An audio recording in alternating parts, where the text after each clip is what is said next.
ও মা গো, বাবা গো, মরে গেলাম গো, আমার কোমরটা ভেঙে গেল, কেউ আমাকে বাঁচাও। এই কি সমস্যা তোমার? এইভাবে চেঁচামেচি কেন করছো? ব্যথা কি তুমি একা পেয়েছো? আমি ব্যথা পাইনি। এই মিয়া, আপনার কি চোখ নাই নাকি? চোখে দেখতে পান না? এভাবে আমার উপর এসে পড়লেন কেন? আমি কি ইচ্ছে করে আপনার উপর পড়েছি নাকি? আমি তো দরজা দিয়ে ভিতরে প্রবেশ করছিলাম।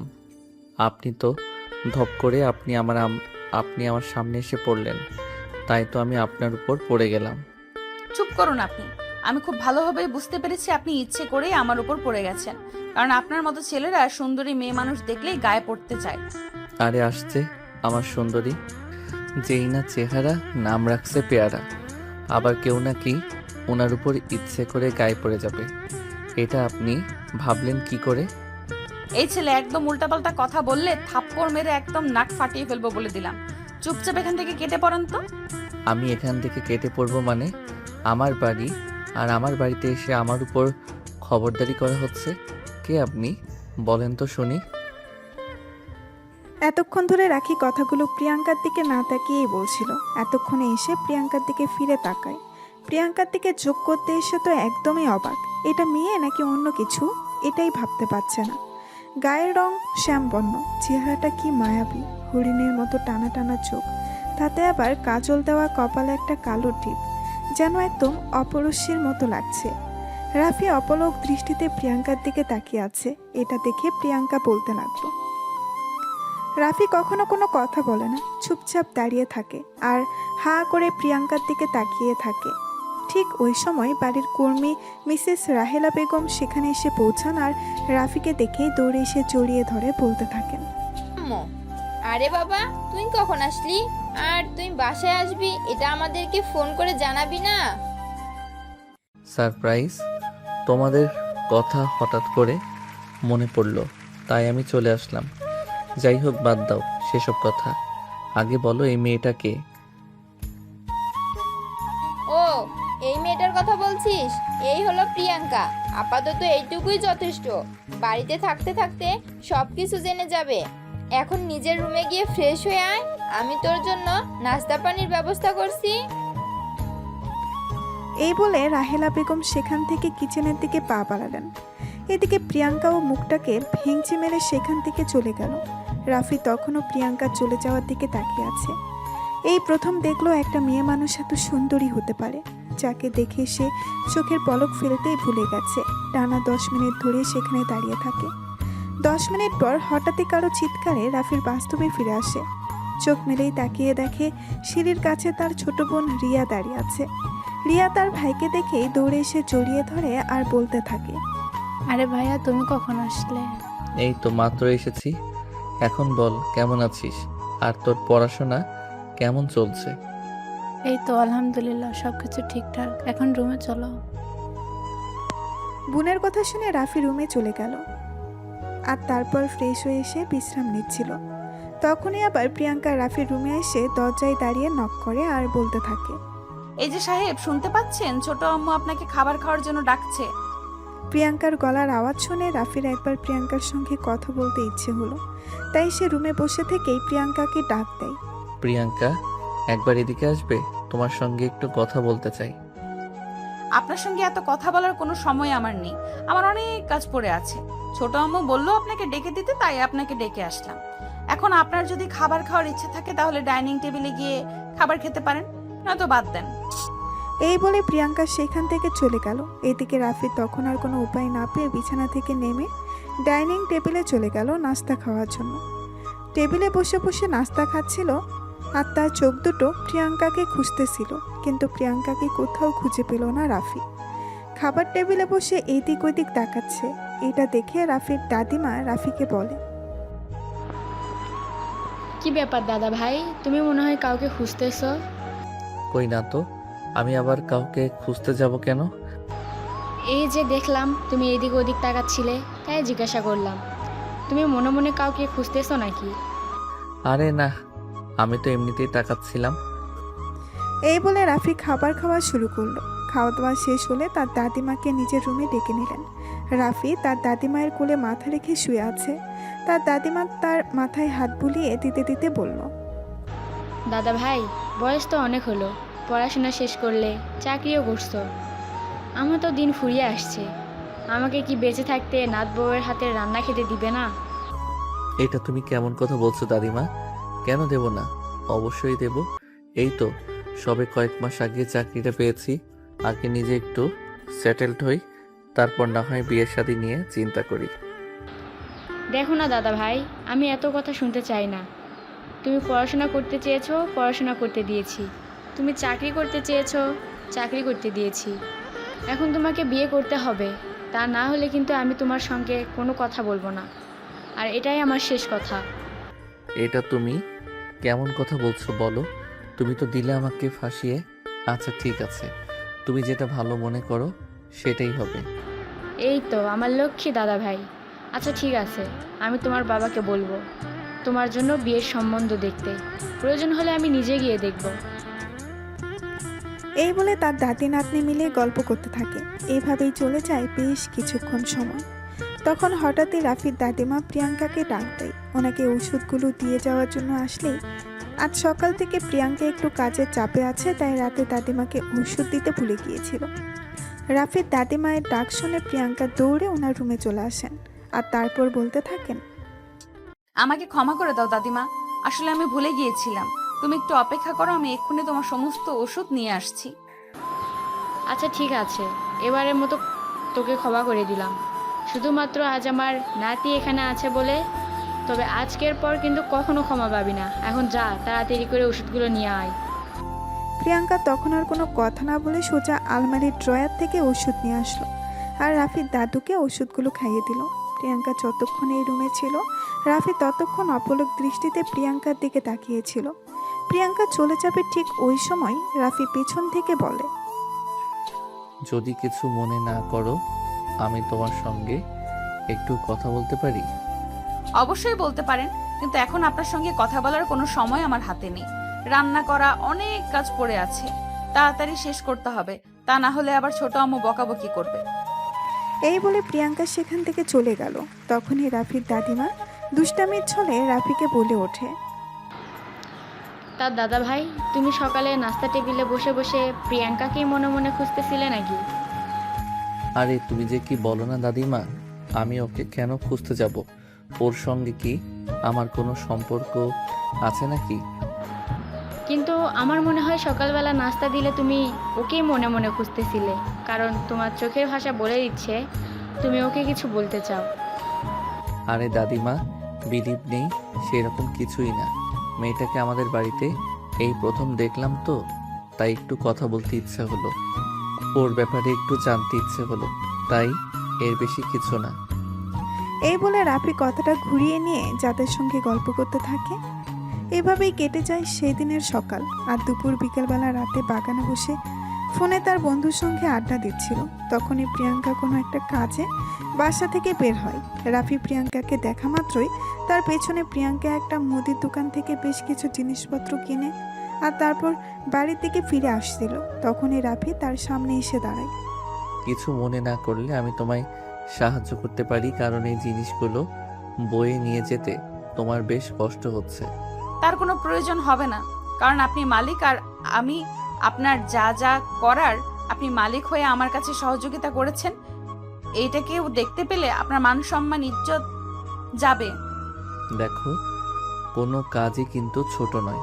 আমরা চাইলেই সবাই সবার কাজ ভাগ করে করতে পারি। তাছাড়া আমি দেশের বাইরে থেকে পড়াশোনা করেছি, আর সেখানেই বলতে পারো জীবনের বেশ কিছুটা সময় কাটিয়েছি আমি। দেখেছি দেশের উন্নত দেশগুলোতে সবাই সব রকমের কাজ করে, তাই বলে তাদের মান ইজ্জত চলে যায় না। এরপর রাফি আর কিছু বলতে চাইলো না। প্রিয়াঙ্কা তাকে সেটা বলার সুযোগ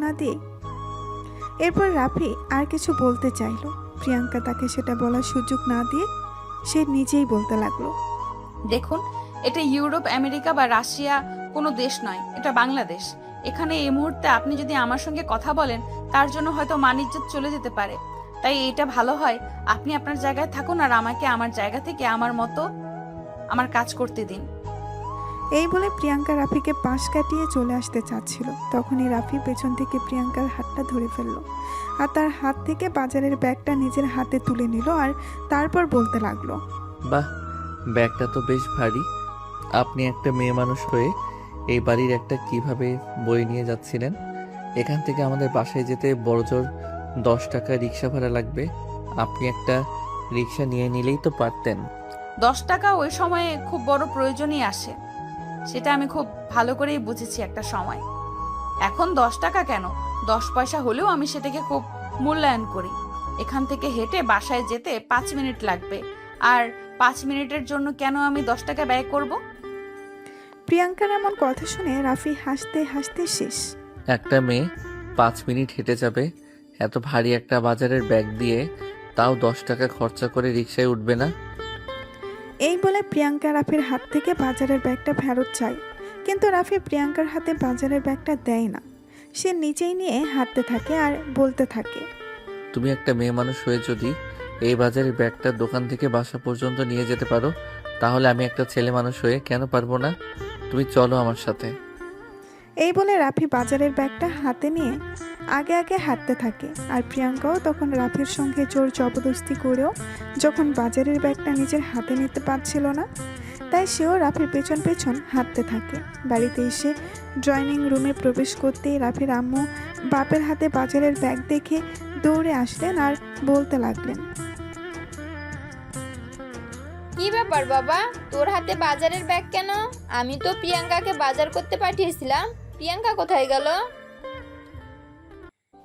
তখনই রাফির পেছন পেছন বাড়িতে প্রবেশ করতে করতে প্রিয়াঙ্কা রাফির আম্মুকে উদ্দেশ্য করে বলতে থাকে, আসলে আম্মু, আমি নিজেই গেছিলাম বাজার করতে, আর তখনই আপনার ছেলে সেখানে পৌঁছে যায়।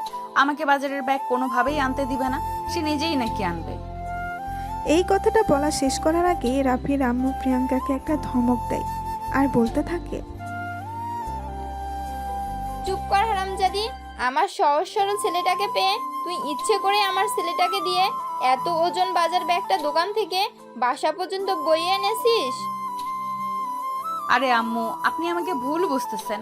আমি কেন আপনার ছেলেকে দিয়ে বাজারের ব্যাগ বইয়ে আনতে যাব? আপনি আপনার ছেলেকে জিজ্ঞাসা করুন না। চুপ কর, তুই আর একটা কথাও বলবি না। আমি আমার ছেলেকে কি জিজ্ঞেস করব? আমি আমার নিজের চোখে যেটা দেখতে পাচ্ছি সেটা বিশ্বাস করব নাকি তোর কথা বল? এই বলে রাফির আম্মু প্রিয়াঙ্কার দিকে তেড়ে যায় আর তাকে একটা চড় মারতে চায়। তখনই রাফি তার আম্মুর হাতটা ধরে ফেলে আর বলতে থাকে, আম্মু, তুমি এই মেয়েটার সঙ্গে এরকম কেন করছো? মেয়েটা যা বলছে একদম সত্য কথাই বলছে। সে নিজের থেকে আমাকে বাজারে ব্যাগটা দেয়নি। ইনফ্যাক্ট সে অনেকবার আমাকে নিষেধ করেছিল বাজারের ব্যাগটা নিয়ে আসতে, কিন্তু আমি ইচ্ছে করে এটা নিয়ে এসেছি। তাছাড়া এত ভারী একটা বাজারের ব্যাগ ও মেয়ে মানুষ হয়ে কিভাবে দোকান থেকে বাসা পর্যন্ত নিয়ে আসতো সেটা তুমিই বলো। রাফির আম্মু তখন রাগে কটমট হয়ে রাফিকে বলতে থাকে, যেভাবে সে নিয়ে আসবে তাই বলে কি তোকে দিয়ে নিয়ে আসবে নাকি? ওকে রেখেছি কিসের জন্য? সারাদিন কি বসে বসে খাওয়ানোর জন্য নাকি? রাফি তখন তার আম্মুর কথার কোনো উত্তর না দিয়ে প্রিয়াঙ্কাকে সেখান থেকে চলে যেতে বলল। প্রিয়াঙ্কা রাফির কথা না শুনে সেখানেই দাঁড়িয়ে রইল। আজ বাজারের ব্যাগ থেকে বাজারগুলো নামিয়ে সেইগুলো কিচেনে নিয়ে গুছিয়ে রাখলো। সব কিছু ড্রয়িং রুমে বসে বসে লক্ষ্য করছিল। রাফি তখনই হঠাৎ করে প্রিয়াঙ্কার হাত থেকে আচারের বমটা পড়ে ভেঙে গেল। তখনই রাফির আম্মু দৌড়ে কিচেন রুমে আসা আর এটা দেখে প্রিয়াঙ্কার চুলের মুঠি ধরে বলতে থাকে, তুই এটা কি করলি? আমার এত শখের আচারের বয়াম ভেঙে ফেললি? তুই জানিস এটার দাম কত? ছোট আম্মু, ছাড়ো আমাকে, আমার খুব ব্যথা লাগছে। চুপ কর হারামজাদি, একটা কথাও বলবি না। তোকে বিক্রি করলেও তো এই আচারের দাম হবে না। আর যেখানে তুই এটা ভেঙে ফেলেছিস, বল তোকে কি করি? এই বলে রাফির আম্মু প্রিয়াঙ্কাকে এলো পাথারি চড় মারতে লাগলো। রাফি তার মায়ের এরকম কর্মকাণ্ড দেখে একদম বিস্মিত হয়ে যায়। সে বিশ্বাসই করতে পারছে না তার আম্মু একটা মেয়ের সঙ্গে এরকম আচরণ করতে পারে। রাফি দৌড়ে কিচেনে চলে আসে আর তার আম্মুর হাত থেকে প্রিয়াঙ্কাকে ছাড়িয়ে নিয়ে বলতে থাকে, আরে আম্মু, ওসব তুমি কি করছো? তোমার কি মাথা খারাপ হয়ে গেছে নাকি? এই মেয়েটাকে তুমি এভাবে মারছো কেন? সামান্য একটা আচারের বই আমি ভেঙে ফেলেছি বলে কি তোমার এভাবে ওকে মারতে হবে? দেখ বাবা, এখানে আমি আসি, তুই কোনো কথা বলতে আসিস না, তুই চুপচাপ এখান থেকে চলে যা। না, আমি যাব না।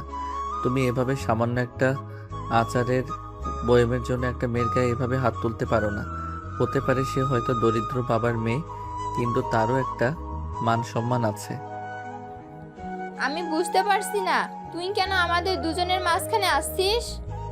তুই আমার ছেলে হয়ে সামান্য একটা কাজের মেয়ের জন্য আমার সঙ্গে এভাবে তর্ক করছিস।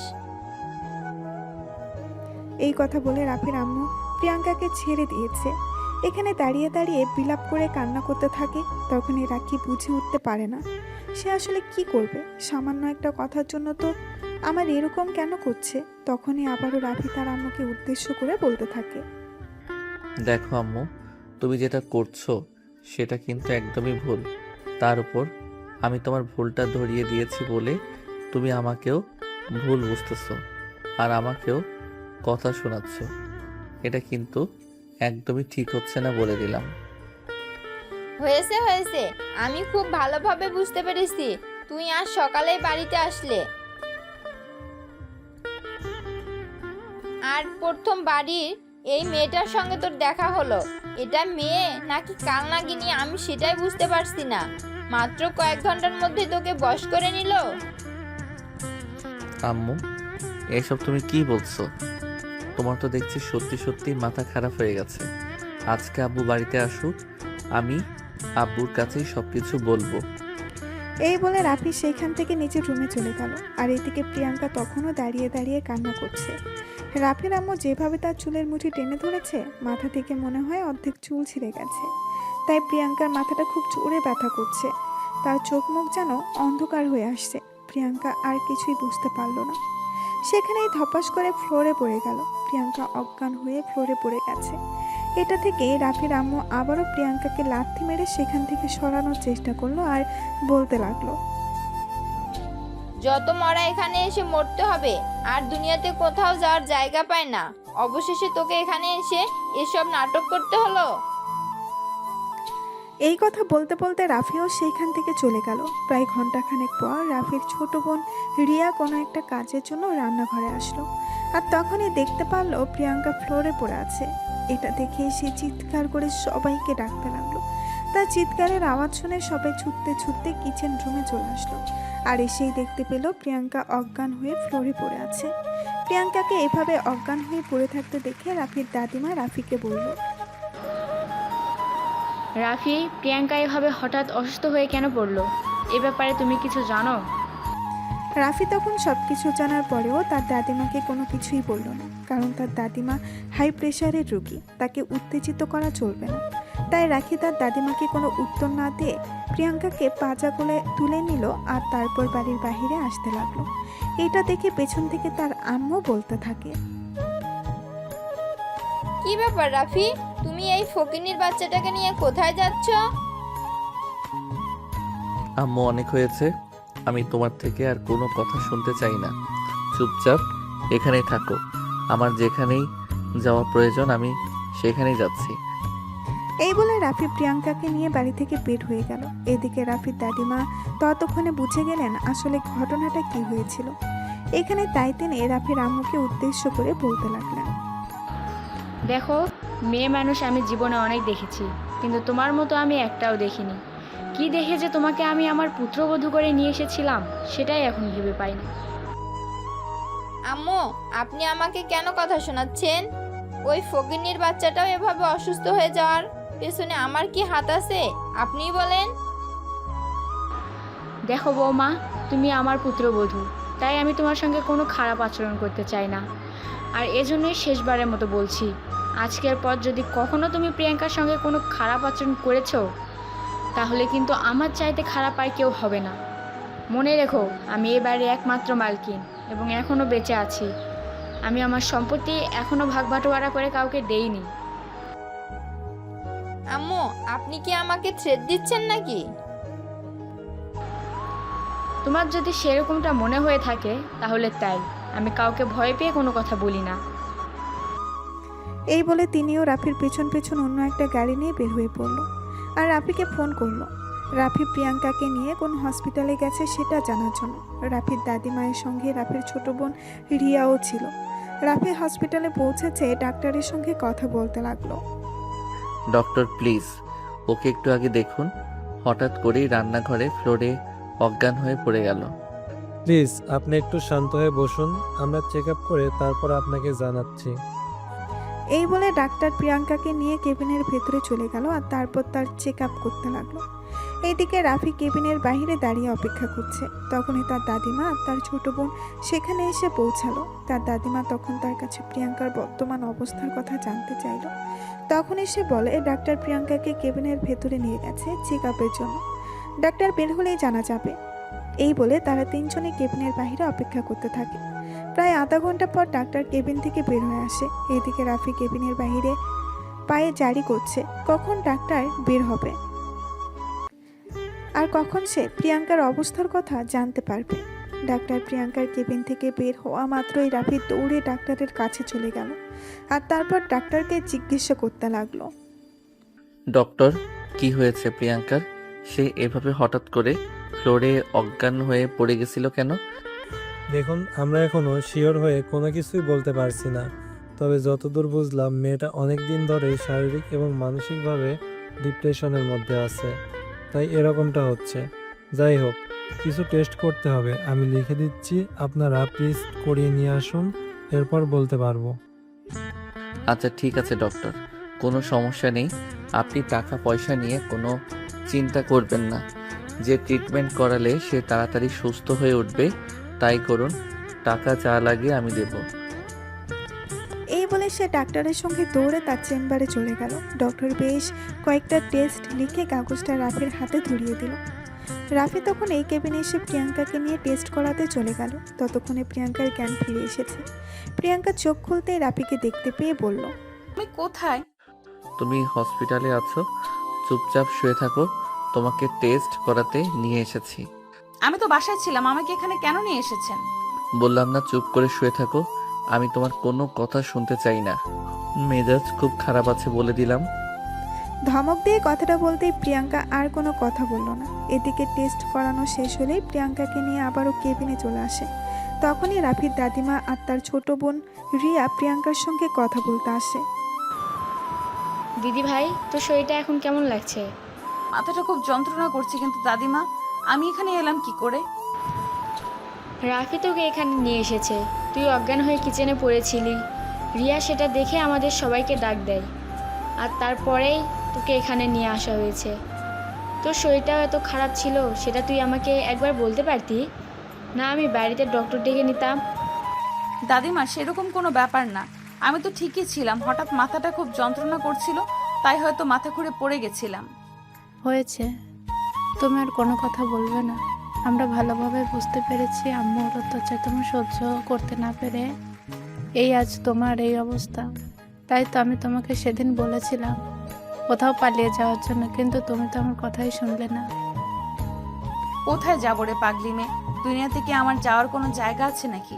থাকলে আমি অবশ্যই চলে যেতাম, এখানে পড়ে থাকতাম না।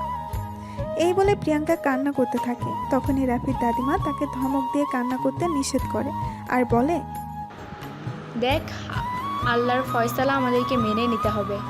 হয়তো আল্লাহ এটা তোর জন্য লিখে রেখেছিল, তাই তারা তোকে ফেলে এভাবে চলে গেছে। কিন্তু আমি তো বেঁচে আছি, আমি বেঁচে থাকতে তুই কেন কষ্ট করবি বল? চুপ কর, আর একটাও কথা বলবি না।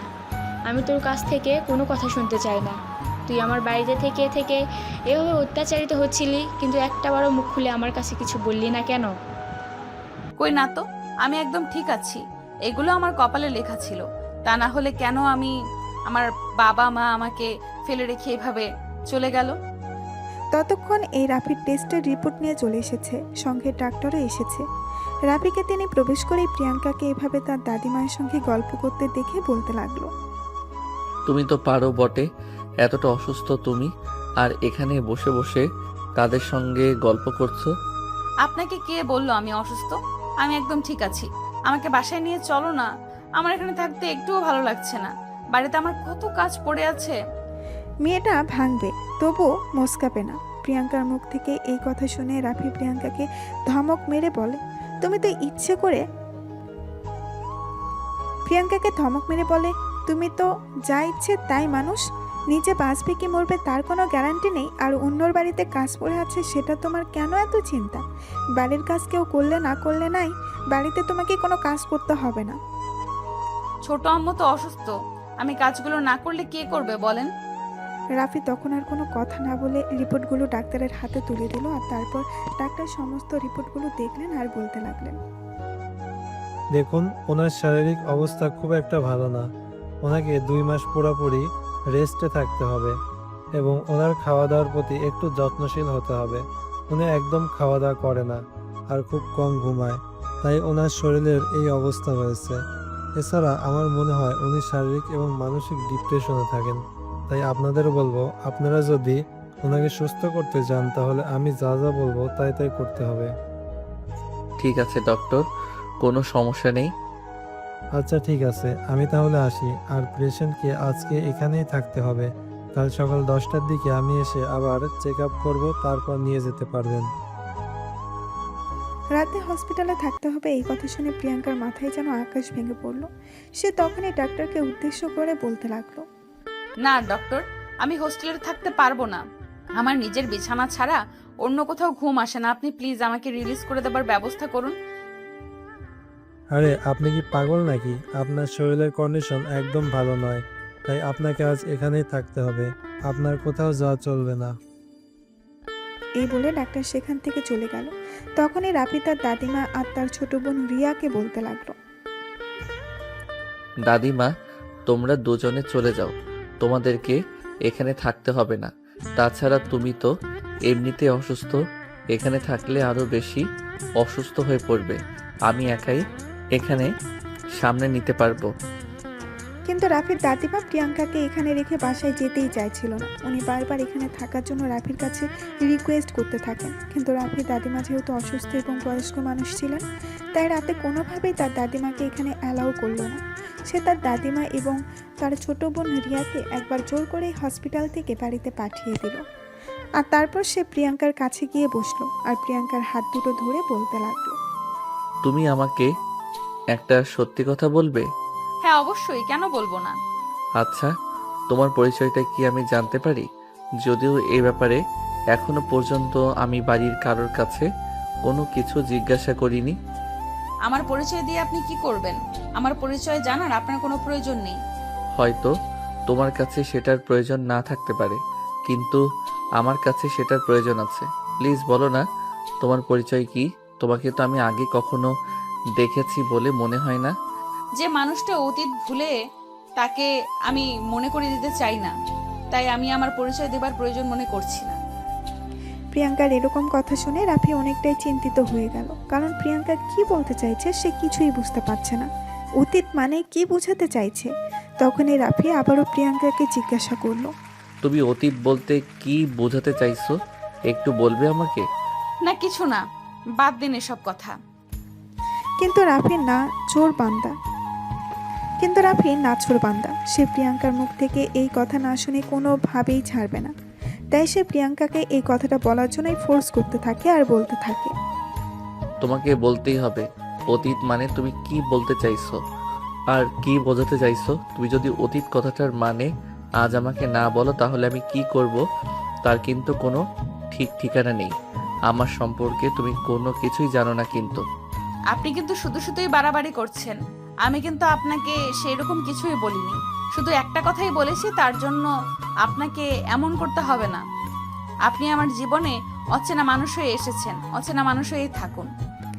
এই বলে প্রিয়াঙ্কার কথাটা ঘুরিয়ে নেওয়ার চেষ্টা করলো, কিন্তু রাফি তাকে সেটা করতে দিল না। তাই রাফি তাকে বলতে লাগলো, তোমাকে না বললাম আমাকে এই কথাটা বলতে হবে, তাহলে তুমি বলছো না কেন? তুমি যদি আমাকে এই কথাটা না বলো তাহলে কিন্তু আমি আমার নিজের খুব বড় একটা ক্ষতি করে ফেলবো, যেটা তুমি কল্পনাও করতে পারবে না। আপনি এভাবে কেন কথা বলছেন? আমার জন্য আপনি কেন নিজের ক্ষতি করবেন? তুমি যদি চাও তোমার জন্য আমি নিজের ক্ষতি না করি তাহলে তুমি আমাকে সোজা সাপটা বলে ফেলো। অতীত বলতে তুমি কি বোঝাতে চেয়েছো, যেটা আমার মনে নেই কিন্তু তোমার মনে আছে। তখন প্রিয়াঙ্কা বলতে থাকে, আজ থেকে প্রায় 18 বছর আগের কথা, যখন প্রিয়াঙ্কা আর রাফি দুজনেই ছোট্ট ছিল। প্রিয়াঙ্কা আর রাতের সম্পর্কে আপন চাচাতো বোন, তবে তাদের দুজনের মধ্যে ছিল আকাশ পাতাল ব্যবধান। কারণ প্রিয়াঙ্কার বাবা ছিল গ্রামের সহজ সরল একজন কৃষক, আর রাফির বাবা ছিল পড়াশোনা করে শিক্ষিত হয়ে সরকারি চাকরি করা একজন কর্মকর্তা। যার কারণে রাতের বাবা তার বউ বাচ্চা নিয়ে শহরে থাকতো, আর প্রিয়াঙ্কার বাবা তার ফ্যামিলি নিয়ে গ্রামে বসবাস করত। এর মধ্যেই হঠাৎ করে রাফির দাদিমা খুব অসুস্থ হয়ে পড়েন, যার কারণে রাতের দাদিমা রাফির বাবা চিকিৎসা করানোর জন্য ঢাকায় নিয়ে আসেন, আর তারপর থেকে তিনি সেখানেই থাকতে শুরু করেন। তবে প্রিয়াঙ্কার বাবা যে অর্থ সম্পদ একেবারেই কম ছিল সেরকম কিন্তু নয়। প্রিয়াঙ্কার দাদা ভাই তাদের দুই ছেলের জন্য বেশ কিছু জায়গার সম্পত্তি রেখে গিয়েছিলেন, কিন্তু রাতের মা ছিল খুবই ধূর্ত আর চালাক। রাফির মা রাফির বাবাকে ফুসলিয়ে ফাসলিয়ে ভাইয়ের থেকে সমস্ত সম্পত্তি ছিনিয়ে নিয়ে বিক্রি করে দেয় এবং শহরে তাদের একটা ফ্ল্যাট করে। তবে সমস্ত ভুল করলেও রাফির বাবা একটা ভুল করেনি, কারণ তিনি সমস্ত জায়গা সম্পত্তি যা কিছুই করেছিলেন সব কিছু নিজের নামে করেছিলেন। যদিও রাফির মা অনেকবার চেষ্টা করেছিল সব কিছু নিজের নামে করে নেওয়ার জন্য, কিন্তু তিনি সেটা করতে দেননি। আর যখন রাফির দাদিমা এই বিষয়ে জানতে পারে তখন রাফির বাবার সঙ্গে তিনি প্রচণ্ড পরিমাণ রাগারাগি করেন। তখন রাফির বাবা সমস্ত সম্পদ নিজের মায়ের নামে ফিরিয়ে দেন, আর তারপর থেকে সমস্ত সম্পদ রাফির দাদিমার নামেই রয়েছে।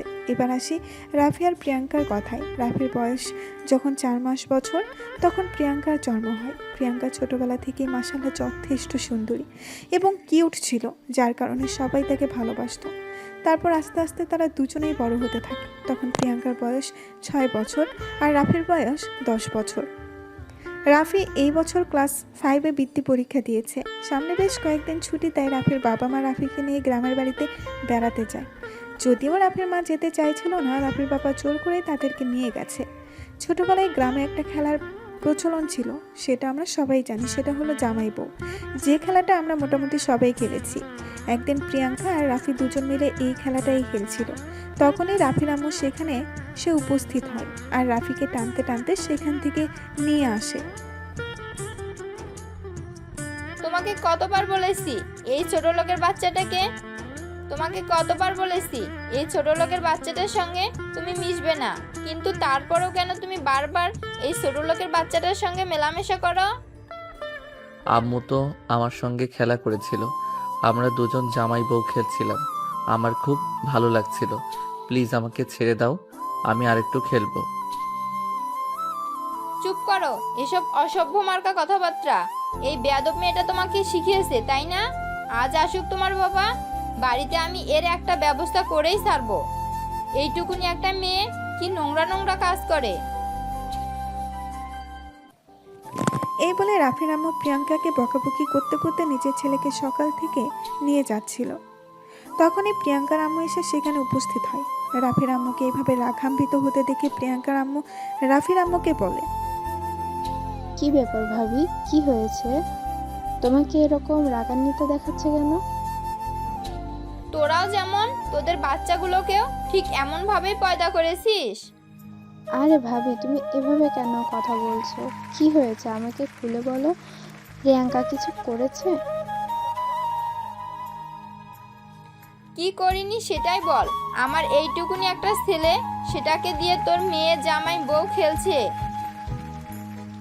তোরাও যেমন তোদের বাচ্চাগুলো। এতে এভাবে রেগে যাওয়ার কি আছে? গ্রামের বাচ্চারা সবাই তো এভাবে খেলাধুলা করে, তারা এই বিষয়টাকে খুব এনজয় করে। এই কথাটা শুনে রাফির আম্মু খুব বেশি রেগে যায় আর প্রিয়াঙ্কার আম্মুর সঙ্গে এরকম ঝগড়া বাজিয়ে দেয়। তখনই রাফির দাদিমা এসে তাদের এই ঝগড়া সামাল দেন, আর তারপর সেদিনে রাফির আম্মুর রাফিকে নিয়ে ঢাকায় ফিরে আসেন। এরপর আর কখনোই গ্রামে যাওয়া হয়নি। কিন্তু প্রিয়াঙ্কা সেই দিনের সেই বিয়ে বিয়ে খেলাটাকে মনে নিয়েই বসেছিল। তার মনে একটাই পুরুষ বাধা বেঁধেছিল, তার মনে একটাই পুরুষ বাসা বেঁধেছিল, সেটা হলো রাফি।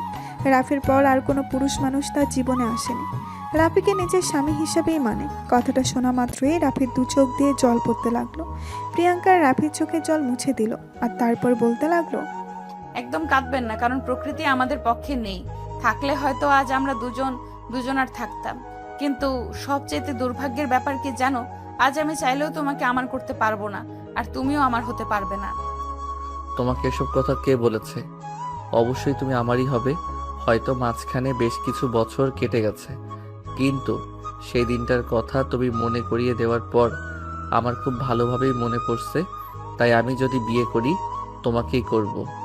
তুমি ছাড়া অন্য কোনো নারী কখনোই আমার জীবনে আসবে না।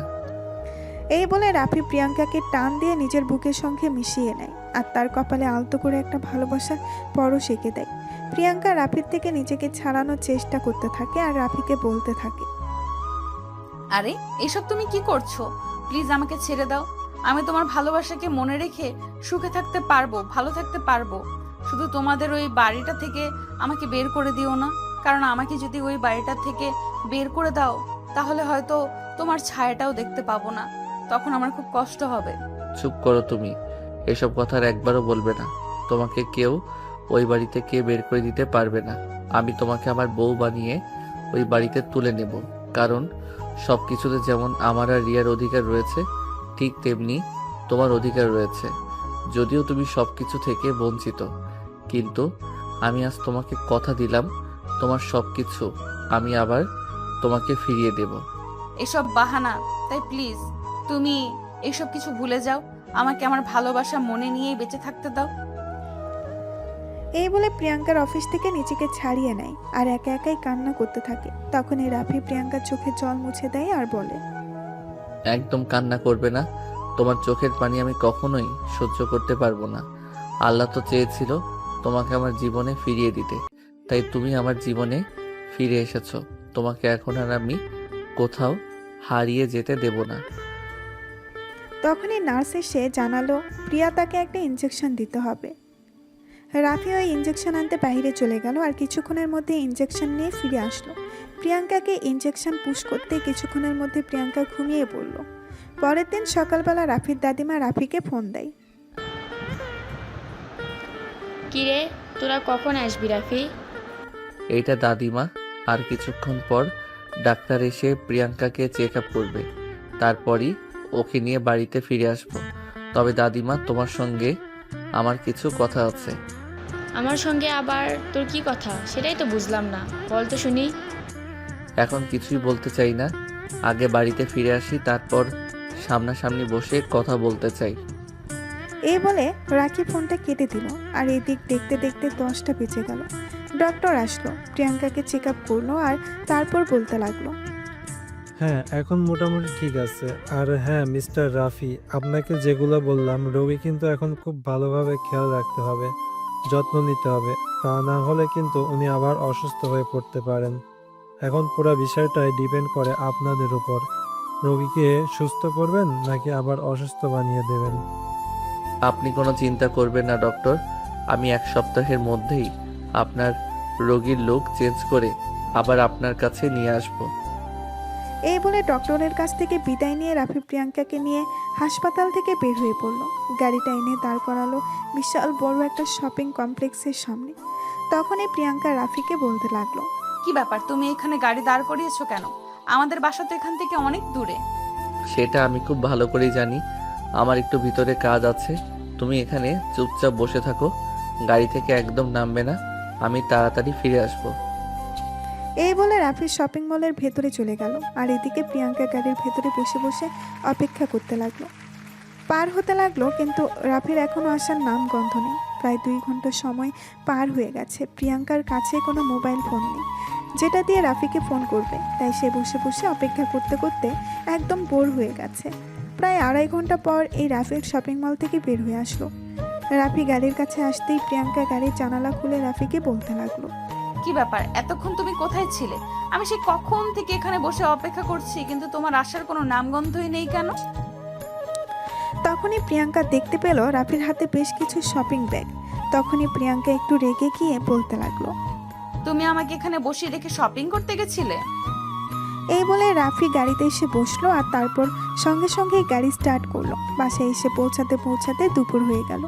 কলিং বেলে চাপ দিতেই রিয়া এসে দরজা খুলে দেয়। রাফি আর প্রিয়াঙ্কাকে দেখে রিয়া বলতে থাকে, তোমাদের এতক্ষণে আসার সময় হলো। আমি আর দাদিমা সে কখন থেকে তোমাদের জন্য অপেক্ষা করছি। প্রিয়াঙ্কার জন্য কিছু শপিং করতে গেছিলাম, তাই একটু লেট হয়ে গেছে। গাড়িতে শপিং ব্যাগগুলো রাখা আছে, একটু নিয়ে আয়। রাফির মুখ থেকে এই কথাটা শুনে একটু অবাক হয়ে রাফির দিকে ফিরে তাকায় প্রিয়াঙ্কা আর তারপর বলতে থাকে, আমার জন্য কেন শপিং করতে গেলে? আমি কি তোমাকে বলেছি আমার কিছু লাগবে? ভালোবাসা মানুষের কাছে কখনোই কোনো কিছু চাইতে হয় না। ভালোবাসার মানুষ তো সেই যে তার ভালোবাসার মানুষটার প্রয়োজন বুঝে সব কিছু এনে দেয়। দেখো, তুমি যেটা করছো সেটা কিন্তু ভুল করছো। আমি তোমাকে কথাগুলো মনে করিয়ে দিয়ে এই বিশাল বড় একটা ভুল করেছি। তুমি প্লিজ এইসব কথা ভুলে যাও, এগুলো মনে রেখো না। কোনটা ভুল আর কোনটা সঠিক সেটা বোঝার মতো যথেষ্ট বয়স আমার হয়েছে। তাই তোমার কাছ থেকে আমাকে জানতে হবে না আমি ভুল করছি নাকি সঠিক কাজ করছি। বলতে বলতে রিয়া শপিং ব্যাগগুলো নিয়ে ড্রয়িং রুমে এসে হাজির হয়। তখনই রাফি রিয়াকে বলে শপিং ব্যাগগুলো প্রিয়াঙ্কার রুমে পৌঁছে দিতে। ওই মুহূর্তেই রাফির আম্মু এসে ড্রয়িং রুমে হাজির হয়। রিয়া শপিং ব্যাগগুলো প্রিয়াঙ্কার রুমের দিকে নিয়ে যাচ্ছিল। এটা দেখে রাফির আম্মু চিৎকার করে বলতে থাকে, কি রে রিয়া, কি হয়েছে? তুই এতগুলো শপিং ব্যাগ নিয়ে ওই ফকিনীর বাচ্চাটার রুমের দিকে কেন যাচ্ছিস? ভাইয়া বলল তাই এগুলো নাকি প্রিয়াঙ্কা আপুর জন্য, তাই এই শপিং করে এনেছে। এই কথাটা শোনা মাত্রই রাফির আম্মু তেলে বেগুনে জ্বলে উঠল আর সেইখান থেকে দৌড়ে এসে রিয়ার হাত থেকে শপিং ব্যাগগুলো নিয়ে বলতে লাগলো, কি রে রাখি, কি রে রাখি, তোর কি মাথা খারাপ হয়ে গেছে নাকি? সামান্য একটা কাজের মেয়ের জন্য তুই এতগুলো শপিং করে নিয়ে এসেছিস? তার আগে তুই একবার আমার কাছে জিজ্ঞেস করতে পারতি। আম্মু, আমি এখন যথেষ্ট বড় হয়েছি এবং নিজে ইনকাম করছি, তাই আমার কোনো কাজ করার আগে কারোর কাছ থেকে কোনো অনুমতি নেওয়ার প্রয়োজন আমি মনে করছি না। এসব তুই কি বলছিস বাবা? আমি তোর মা হয়ে যাই, এ কথা কি তুই ভুলে গেছিস নাকি? কেন ভুলে যাব? কখনোই ভুলে যাইনি। তুমি আমাকে জন্ম দিয়েছো বলেই থাক আমি পৃথিবীতে আসতে পেরেছি, না হলে আসতাম কোথা থেকে? তাহলে তুই আমার কথা ছাড়া বাড়ির কাজের মেয়ের জন্য এতগুলো শপিং কেন করেছিস? এবার রাফি কিছুটা রেগে গেল, তাই আর আম্মুকে ধমক দিয়ে বলতে লাগলো, তুমি বারবার প্রিয়াঙ্কাকে কাজের মেয়ে কেন বলছো?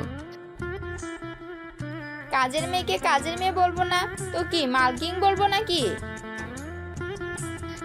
আসলে আম্মু, কথাটা সত্যি। মানুষের টাকা পয়সা হয়ে গেলে অহংকার বেড়ে যায়। তোমাদের সেরকমই হয়েছে। তুমি হয়তো এটা ভুলে গিয়েছো, এই সম্পত্তিতে যতটুকু অধিকার আমার রয়েছে ঠিক ততটুকু অধিকার প্রিয়াঙ্কারও রয়েছে। এসব তুই কি বলছিস? আমাদের সম্পত্তির ওপর কাজের মেয়ের অধিকার কেন থাকবে? তোকে এই কথাগুলো কে বলেছে? নিশ্চয় ওই শয়তান মেয়েটা বলেছে, তাই না? আম্মু, তুমি সবসময় প্রিয়াঙ্কাকে দোষারোপ করে কথাবার্তা বলা বন্ধ করো। আমি সব কিছু জেনে গেছি, তাই আমাকে নতুন করে কোনো কিছু শিখাতে এসো না। এই বলে রাফি প্রিয়াঙ্কাকে নিয়ে তার রুমে চলে গেল। এদিকে এসব দেখে দেখে রাগে গসগস করছিল রাফির আম্মু। রাগে ফুসফুস করতে করতেই তিনি শপিং ব্যাগগুলো ড্রয়িং রুমে ছুঁড়ে ফেলে, তারপর নিজের করে চলে আসেন। এদিকে রাফি প্রিয়াঙ্কাকে রুমে নিয়ে আসতেই প্রিয়াঙ্কা রাফিকে বলতে থাকে, তুমি এসব নিয়ে একদম চিন্তা করবে না। আমি যখন তোমাকে কথা দিয়েছি তোমার অধিকার আমি তোমাকে ফিরিয়ে দেব, তাহলে আমি সেটা যেভাবেই পারি সেটা তোমাকে ফিরিয়ে দেবই। তার জন্য আমাকে যাই কিছু করতে হোক না কেন আমি তাই করব। এই বলে রাফি প্রিয়াঙ্কার বিছানা গুছিয়ে দিল আর তারপর প্রিয়াঙ্কাকে তার বিছানায় শুয়ে দিয়ে নিজের রুমে চলে আসলো। ফ্রেশ হয়ে কিছুক্ষণ বিশ্রাম নিয়ে তারপর সে দাদিমার রুমে চলে গেল। তার দাদিমা তখন পান খাচ্ছিল। রাফিকে দেখতে পেয়ে তিনি একটু নড়ে চড়ে বসেন আর তারপর রাফিকে নিজের কাছে ডেকে নিয়ে বলতে থাকেন, কি ব্যাপার দাদা ভাই, কি হয়েছে? তুই তখন কি বলতে চেয়েছিলি? দাদিমা, তোমরা সবাই মিথ্যুক। প্রিয়াঙ্কা আমার ছোট চাচার মেয়ে, যার সঙ্গে ছোটবেলায় খেলার ছলে আমাদের বিয়ে হয়েছিল। সেই কথাটা কেন তুমি আমাকে বলনি? এসব কথা না বলার কারণ কি সেটা তুই খুব ভালো করেই জানিস। আমি চাই না এই বাড়িতে নতুন করে কোনো ঝামেলা হোক। তাছাড়া প্রিয়াঙ্কাও এখন যথেষ্ট বড় হয়েছে, তাই আমি তোকে তোর বাবাকে বলেছি প্রিয়াঙ্কার জন্য বিয়ে সম্বন্ধ করতে। এসব করে কোনো লাভ হবে না, কারণ আমি সব কিছু জেনে গেছি। তাই আমি সিদ্ধান্ত নিয়েছি জীবনে যদি কাউকে বিয়ে করি তাহলে প্রিয়াঙ্কাকেই করব, এবং প্রিয়াঙ্কাকে আমি ছাড়া অন্য কেউ বিয়ে করতে পারবে না, এটা তোমাদেরকে জানিয়ে দিলাম। এই বলে রাফি তার দাদিমার ঘর থেকে বের হয়ে চলে আসলো। তখন তার দাদিমা বসে বসে ভাবতে লাগলো, রাফি এসব কথা জানতে পারলো কি করে? তবে কি প্রিয়াঙ্কাই এসব কথা তাকে মনে করিয়ে দিয়েছে? তবে কি প্রিয়াঙ্কা ছোটবেলার সেই স্মৃতিগুলো এখনো ভুলতে পারেনি? এখনো মনে মনে রাফিকেই অনেক বেশি ভালোবাসে। যদি এরকমটাই হয়ে থাকে তাহলে প্রথমে তাদের দুজনকে সামনাসামনি দাঁড় করিয়ে এসব কথা জিজ্ঞাসা করতে হবে, আর তারপর যা সিদ্ধান্ত নেওয়ার নিতে হবে। তাই প্রিয়াঙ্কার দাদিমা আস্তে আস্তে নিজের রুম থেকে বের হয়ে প্রিয়াঙ্কার রুমে চলে আসে। প্রিয়াঙ্কা তখন বিছানা থেকে শুয়ে বিশ্রাম নিচ্ছিল। দাদিমাকে দেখে সে উঠে বসার চেষ্টা করে। তখনই দাদিমা তাকে বলে, তুই শুয়ে থাক, তোকে ঘুরতে হবে না, আমি তোর সঙ্গে একটু কথা বলতে এসেছি। এই বলে রাফির দাদিমা প্রিয়াঙ্কাকে বলতে থাকে, প্রিয়াঙ্কা, তুই কি ছোটবেলার সেই কথাগুলো এখনো মনে রেখেছিস? তুমি কোন কথাগুলোর কথা বলছো আমি বুঝতে পারছি না। আমি রাফির কথা বলছি, সোজাসুজি কথা বলবে, আমার সামনে কোনো প্যাচ রাখবি না। দেখো দাদিমা, আমি তোমার সঙ্গে কোনো মিথ্যা কথা বলতে চাই না। আমাদের বিয়েটা খেলার ছলে হলেও আমি রাফিকে তখন স্বামী হিসেবে মেনে নিয়েছিলাম। যদিও তখন স্বামী কি জিনিস সেটা বোঝার মতো যথেষ্ট বয়স আমার হয়ে ওঠেনি, কিন্তু রাফি এখনো আমার মনের সেই জায়গাটা জুড়েই রয়েছে। তবে তোমরা যদি না চাও তাহলে আমি এই বিয়ে করব না, কিন্তু আমার জীবনে অন্য কোনো পুরুষ কেউ আমি আসতে দেব না।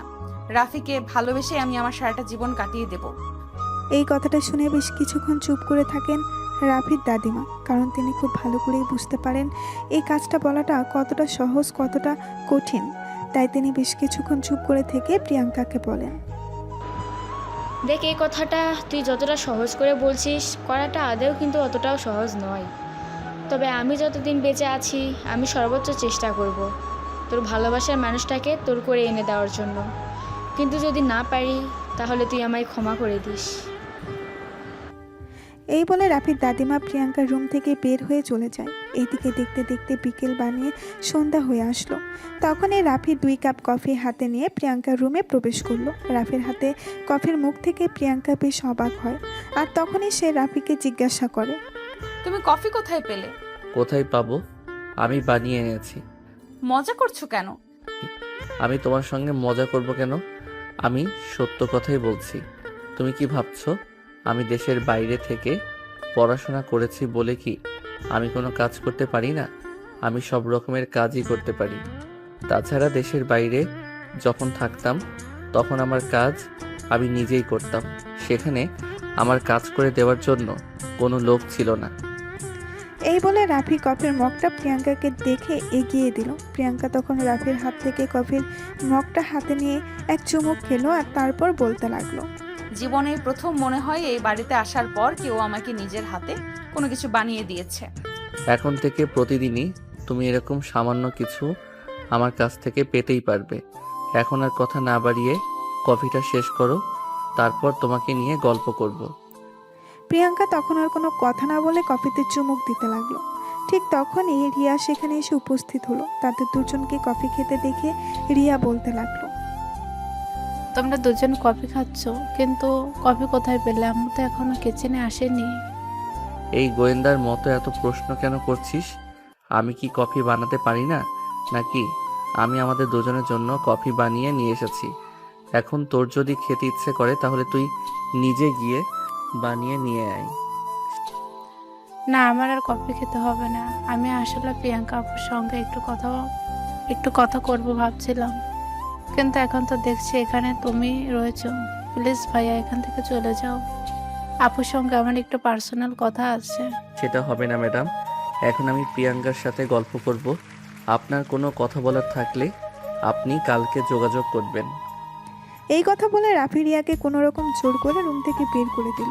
আর এটা দেখে প্রিয়াঙ্কা রাফিকে বলতে লাগলো, এটা কি হলো? আমি তো কিছুই বুঝতে পারলাম না। রিয়া আমার সঙ্গে কথা বলতে এসেছিল আর তুমি এইভাবে ওকে রুম থেকে বের করে দিলে কেন? ও তো বলছিল জরুরি কিছু পার্সোনাল কথা আছে। ওর কোনো জরুরি কথা নেই, ও এমনিতেই পারলাম না করতে এসেছিল আমাদের দুজনের সময়টাকে নষ্ট করতে। এই বলে রাফি রুমের দরজাটা লাগিয়ে দেয়, আর তারপর প্রিয়াঙ্কার পাশে এসে বসে।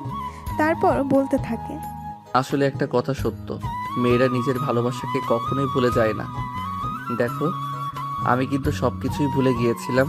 যদি তুমি আমাকে মনে করিয়ে না দিতে তাহলে কিছুই আমার মনে হতো না, কিন্তু তুমি সব কিছুই নিজের মনে পুষে রেখেছো। ভালো, জীবনে একবারই বাসা যায়, আর একজনকেই বাসা যায়। এভাবেই তারা দুজন গল্প করতে থাকে। তখনই রুমের পাশ দিয়ে যাচ্ছিল রাফির আম্মু। রুমের ভেতরে দুজনের গলার আওয়াজ। তার উপর আবার রুমটার দরজা ভেতর থেকে বন্ধ।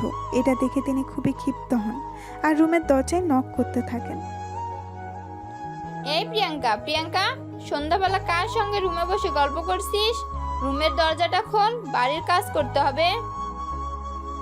রাফি প্রিয়াঙ্কাকে বিছানার উপর বসিয়ে রেখে রুমের দরজাটা খুলে দেন। তখনই তার আম্মু রুমের ভেতর প্রবেশ করে। রাফিকে এই সময় প্রিয়াঙ্কার রুমে দেখে তিনি রাফিকে প্রশ্ন করেন, কি ব্যাপার রাফি, তুই এখানে কি করছিস? আর এই ফকিন্নির বাচ্চাটার সঙ্গে তোর এত কি কথা যে তুই রুমের দরজা বন্ধ করে ওর সঙ্গে কথা বলছিস? ও কি তোর সঙ্গে উল্টোপাল্টা কিছু করেছে নাকি? আম্মু, আমি এখনো তোমার সঙ্গে ভদ্রভাবে কথা বলছি। তার একটাই কারণ, তুমি আমার জন্মদাত্রী মা। যদি তা না হতে তাহলে এতক্ষণে আমি তোমার কথার সঠিক উত্তর দিয়ে দিতাম। রাফি এই কথা শুনে তার আম্মু প্রচণ্ড পরিমাণে রেগে গেলেও নিজের ছেলে বলে কথা, তাই তিনি কথাগুলো হজম করে নিলেন এবং নিজেকে শান্ত রেখে প্রিয়াঙ্কার দিকে তাকিয়ে বলেন, প্রিয়াঙ্কা, তুই আমার সঙ্গে কিচেনে চল। আজ রাতে বাড়িতে অনেক মেহমান আসবে, তাই অনেক রান্না বান্না করতে হবে। রাফির আম্মুর কথায় প্রিয়াঙ্কা বিছানা থেকে নামার চেষ্টা করে, কিন্তু রাফি তাকে বাধা দিয়ে বিছানায় শুয়ে দিয়ে বলতে থাকে, প্রিয়াঙ্কা, এখন থেকে এই বাড়ির কোনো কাজ করবে না রিয়া। যেমন এই বাড়িতে মেয়ের মতো হয়ে থাকে, প্রিয়াঙ্কাও এই বাড়িতে মেয়ের মতো হয়েই থাকবে। যদি বাড়িতে কাজের লোকের প্রয়োজন হয় তাহলে আমি কাজের লোক রেখে দেব, কিন্তু প্রিয়াঙ্কা কোনো কাজে হাত লাগাবে না। এসব তুই কি বলছিস বাবা? আমরা কেন পয়সা দিয়ে কাজের লোক রাখতে যাব, যেখানে বিনি পয়সায় একটা কাজের লোক পাচ্ছি? পয়সা দিয়ে রাখলে ওই মানুষটার কদর থাকবে, বিনা পয়সায় কাজের লোকের কোনো কদর নেই। তাই প্রিয়াঙ্কা এই বাড়ির কোনো কাজ করবে না। নিজের ছেলের সঙ্গে ঝামেলায় জড়াতে চান না, এই জন্য রাফির আম্মু তখন আর কোনো কথা না বলে সেখান থেকে চলে গেল। এদিকে প্রিয়াঙ্কা তখনই রাফিকে উদ্দেশ্য করে বলতে লাগলো, এটা তুমি কি করলে? আমি তো এইসব কাজ নিজেই করে নিতে পারতাম। কেন শুধু শুধু ছোট আম্মুর সঙ্গে ঝামেলা বাঁধাতে গেলে? তুমি কোনো কথা বলবে না, চুপচাপ শুয়ে থাকো। রাতের খাবার আমি নিজে এসে তোমাকে দিয়ে যাব। তোমাকে কোনো কিছুর জন্য এই রুম থেকে বের হতে হবে না, তুমি এই রুমের মধ্যেই থাকবে।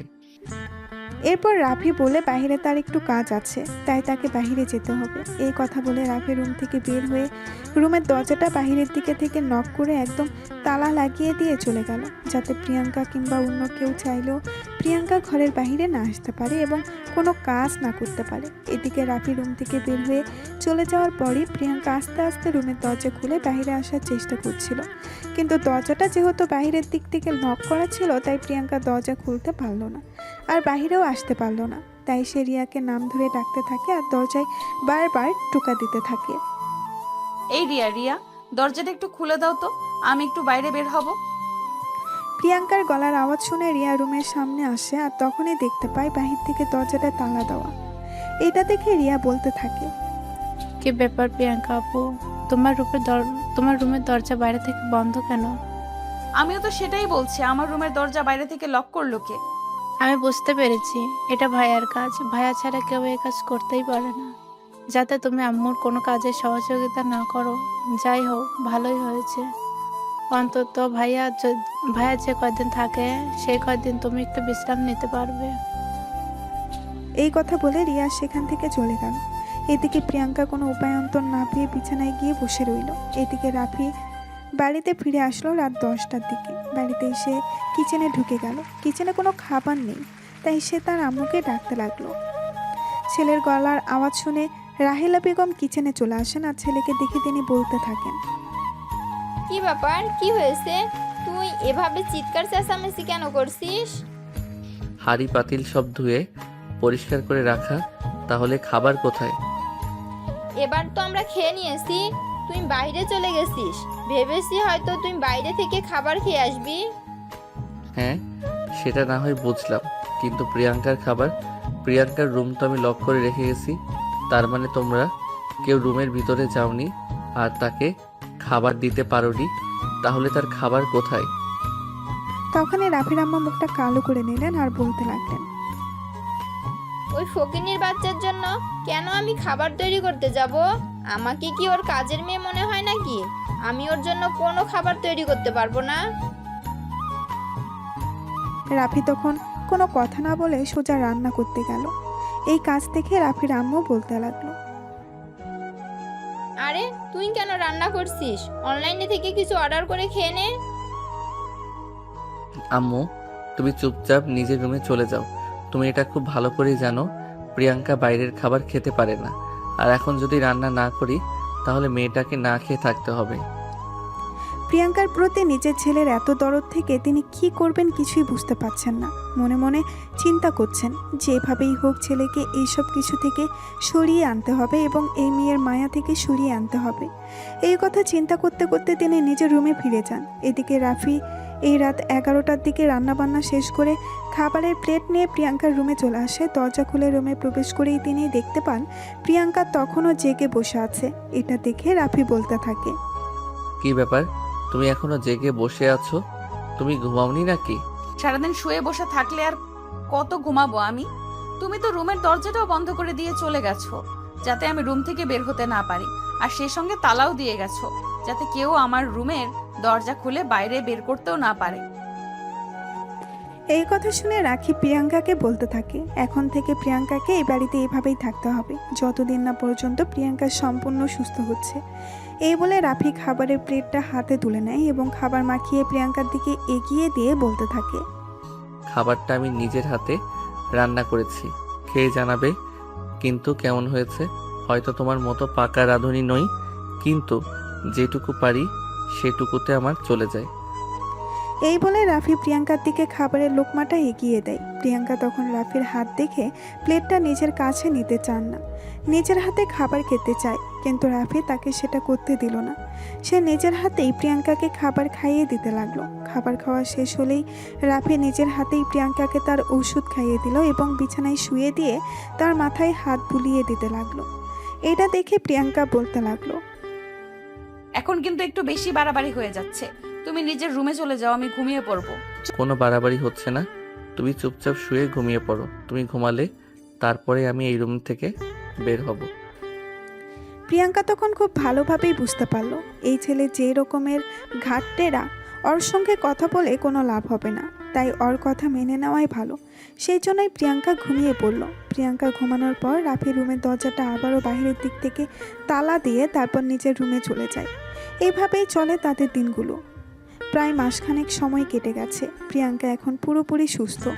সেদিন বিকেলবেলা ব্যালকনিতে বসে বসে গল্পের বই পড়ছিল, তখনই রাফি তার দাদিমাকে নিয়ে প্রিয়াঙ্কার কাছে আসে। প্রিয়াঙ্কা তাদের দুজনকে দেখে উঠে দাঁড়ায়। তখনই রাফি প্রিয়াঙ্কাকে বলে, তুমি ওখানেই বসে থাকো, আমি আমাদের দুইজনের জন্য চেয়ার নিয়ে আসছি। এই বলে রাফি রুমের ভেতর থেকে 2টা চেয়ার নিয়ে আসে আর তারপর তারা দুজনেই বসে। তারপরেই রাফি তার দাদিমাকে দেখে বলতে থাকে, দাদিমা, এবার তুমি প্রিয়াঙ্কাকে বিষয়টা বলো। দেখ, তোরা দুজনেই এখনও প্রাপ্তবয়স্ক এবং যেহেতু তোরা দুজনে এখনও দুজনকে ভালোবাসিস, তাই আমি ভাবছি এই ব্যাপারটা রাফির আব্বুকে জানানো প্রয়োজন। যদি মেনে না নেয় তাহলে আমাদের দিন আমরা দেখব। আমাদের এখন আর আটকে রাখার মতো বয়স নেই, আমরা দুজনেই যথেষ্ট প্রাপ্তবয়স্ক। হ্যাঁ, একদম ঠিক কথাই বলেছিস। ওরা যদি তোদের সম্পর্ক মেনে নেয় তাহলে কেন তোরা ওদের কথা চিন্তা করবি? আর প্রিয়াঙ্কা, রাফি আমার নাতি বলে নয়, তাকে ছোটবেলা থেকে দেখছি বলেই বলছি। তার উপর আমার সম্পূর্ণ ভরসা আছে, সে তোকে কখনোই কষ্ট দেবে না। তার কাছে তুই ভালো থাকবি, আমিও নিশ্চিন্তে মরতে পারবো রাফি। কথাটা শুনে প্রিয়াঙ্কা তার দাদিকে জড়িয়ে ধরে কান্না করতে থাকে আর বলতে থাকে, চুপ করো তুমি, এসব কথা আর কখনো মুখে আনবে না। তুমি কেন মরে যাবে? তুমি মরে গেলে আমাদেরকে কে দেখে রাখবে? তুমি আছো বলেই তো আমি এখনো নিঃশ্বাস নিতে পারি। এই বুড়ি ফাইজলামো করার আর কথা বলে না, এসব কথা বাদ দাও। এখন আব্বুকে কিভাবে রাজি করানো যায় সেটাই চিন্তা করো। রাজি হলে তো ভালো, আর না হলে আরও ভালো। এভাবে তারা তিনজনে বসে গল্প করতে থাকে। এদিকে দেখতেই সন্ধ্যা ঘুরিয়ে রাত হয়ে আসলো। রাফির আপু বাড়িতে ফিরে আসলো। রাতের খাওয়া দাওয়া শেষ করে সবাই গল্প করছে। তখনই রাফির দাদিমা রাফির আব্বুকে উদ্দেশ্য করে বলল, বাবু, আমি তোর সঙ্গে একটু কথা বলতে চাই রাফির। হ্যাঁ মা, বলো কি হয়েছে? আমি রাফির বিয়ের ব্যাপারে তোর সঙ্গে কথা বলতে চাই।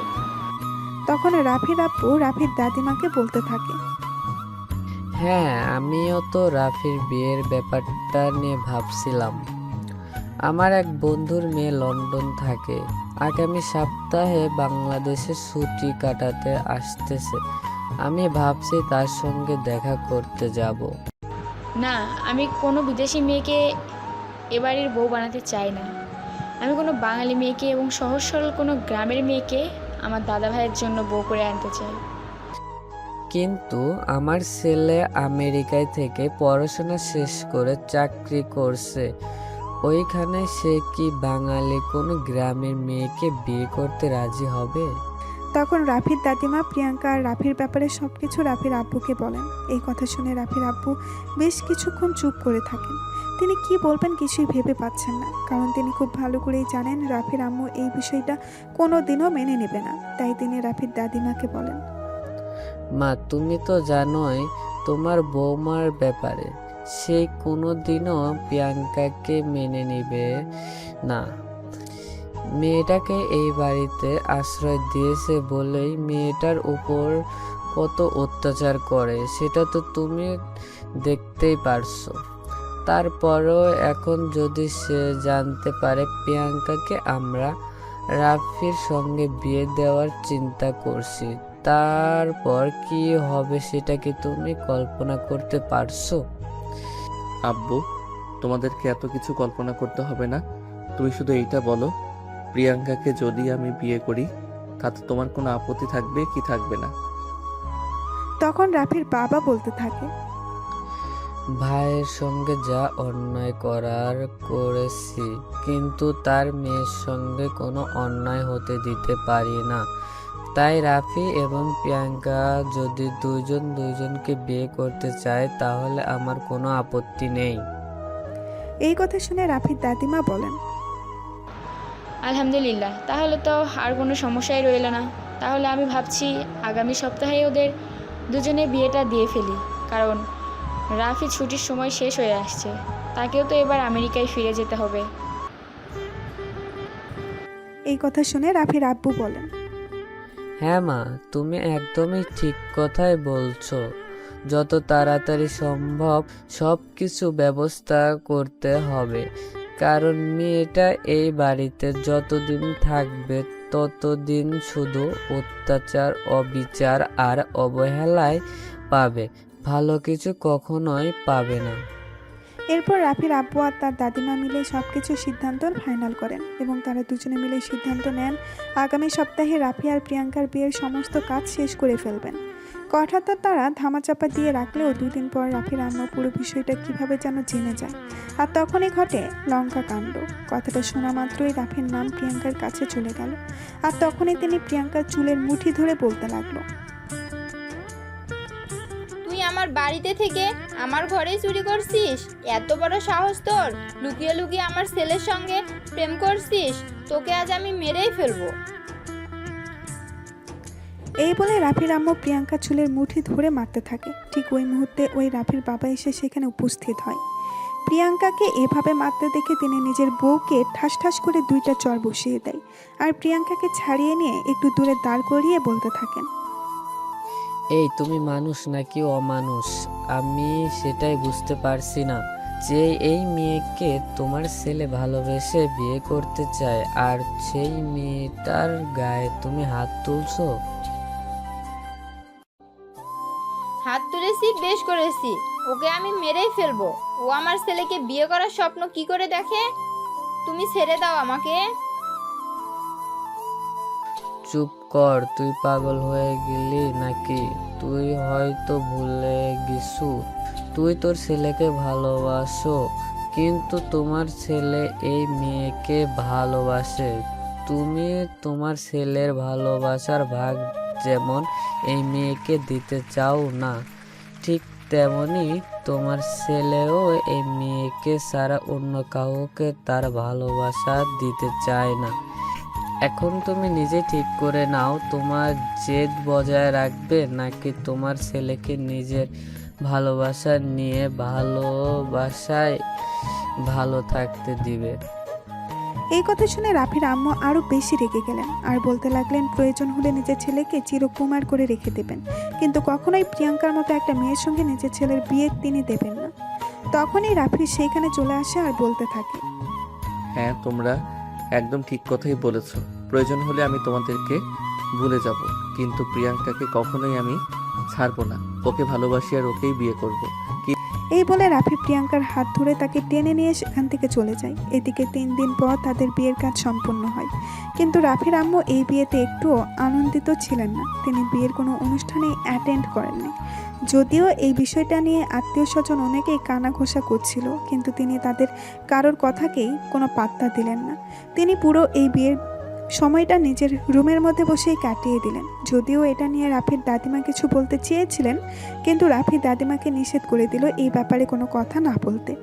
যে যেভাবে থাকতে চায় তাকে সেভাবেই থাকতে দিতে। তাই রাফির দাদিমা আর কোনো কথা বললেন না। এদিকে পরের দিন সকালবেলা ঘুম থেকে উঠে প্রিয়াঙ্কা সবার জন্য নাস্তা তৈরি করলো। তারপর সবাইকে ঘুম থেকে ডেকে তুললো। রাফি আম্মুকে ডাকতে গেলে তখনই রাফির আম্মু প্রিয়াঙ্কাকে বলল, দেখ কালনাগিনী, তুই আমার সামনে আসবি না। আমি তোর চেহারাটাও দেখতে চাই না। তোর জন্য আমার সংসারটা তছনছ হয়ে গেছে। তুই আমার চোখের সামনে থেকে চলে যা। এই কথা শুনে প্রিয়াঙ্কা তখন আর সেখানে এক মুহূর্ত দেরি করলো না। কান্না করতে করতে সেখান থেকে বের হয়ে চলে আসলো। তখনই রাফি নিজের রুম থেকে বের হচ্ছিল। প্রিয়াঙ্কাকে চোখ মুছতে দেখেই সে প্রিয়াঙ্কার সামনে এসে দাঁড়ালো আর তারপর বলতে লাগলো, কি ব্যাপার? কি হয়েছে? তুমি এভাবে কান্না করছো কেন?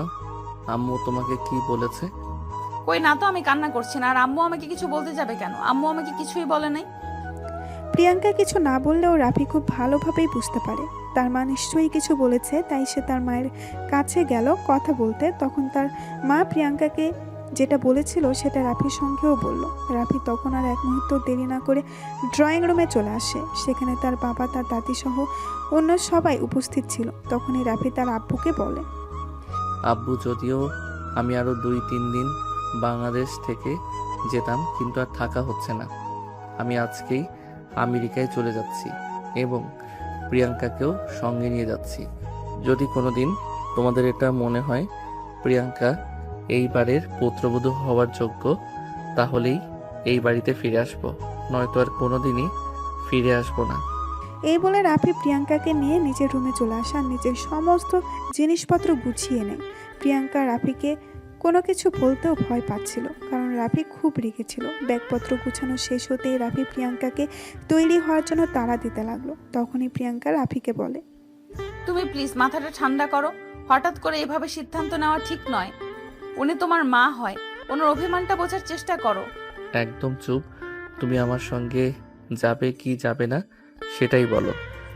অনেক জোরে ধমক দিয়ে কথাটা বলে প্রিয়াঙ্কা। কিছুটা ভয় পেয়ে যায়। তখনই রাফির দাদিমা সেই রুমে আসে। প্রিয়াঙ্কা রাফির দাদিমাকে দেখেই তাকে গিয়ে জড়িয়ে ধরে কান্না করতে থাকে।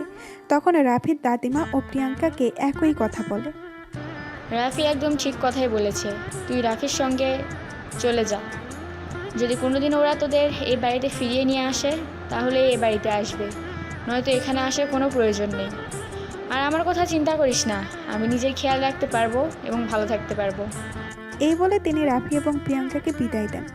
সকাল 10টা বাজে। রাফি আর প্রিয়াঙ্কা ঢাকা শাহজালাল আন্তর্জাতিক বিমানবন্দরে বিমানের জন্য অপেক্ষা করছে। তখনই প্রিয়াঙ্কা আবারও বলতে থাকে, আমার না যেতে মন চাইছে না। তাহলে তুমি থাকো, আমি আর কখনোই এখানে ফিরে আসবো না। যদি ভালোবাসো তাহলে যাবে আমার সঙ্গে, আর যদি না যাও তাহলে বুঝে নেব সব কিছুই প্রতারণা ছিল, তুমিও আমাকে ভালোবাসোনি। রাফির এই কথা শুনে প্রিয়াঙ্কা আর কোনো কথাই বলল না, কারণ তার হাতে আর কোনো উপায় খোলা নেই। কারণ সে সত্যি সত্যিই রাফিকে ভালোবাসে। এতদিন পর তার ভালোবাসা তার জীবনে ফিরে এসেছে। এখন আর সে কোনোভাবেই ভালোবাসাকে হারাতে চায় না। তাই সে আর কোনো কথাই বলল না। দুপুর 12টার দিকে তাদের বিমান আকাশে উড়াল দিল। প্রিয়াঙ্কা রাফির হাত ধরে বসে আছে। প্রিয়াঙ্কার মনটা ভীষণ খারাপ। এটা দেখে রাফি বলতে লাগলো, তুমি দেখছি আমাকে পেয়ে খুশি নাও, মনটা ভীষণ খারাপ করে রেখেছো। এই কথা শুনে প্রিয়াঙ্কা একটু মুচকি হাসার চেষ্টা করলো আর বলতে লাগলো, তোমাকে পেলে যদি সুখী না হতাম তাহলে কেন তোমাকে নিজের জীবনের সঙ্গে জড়ালাম বলো? আর তাহলে একটা চুমু দাও। এটা তুমি কি বলছো? তোমার কি মাথা খারাপ হয়ে গেছে নাকি? এখানে কত কত মানুষ দেখছো তুমি? আমি কোনো কথা শুনতে চাই না। তুমি দিবে কি না, তুমি দিবে কি দিবে না সেটাই বলো।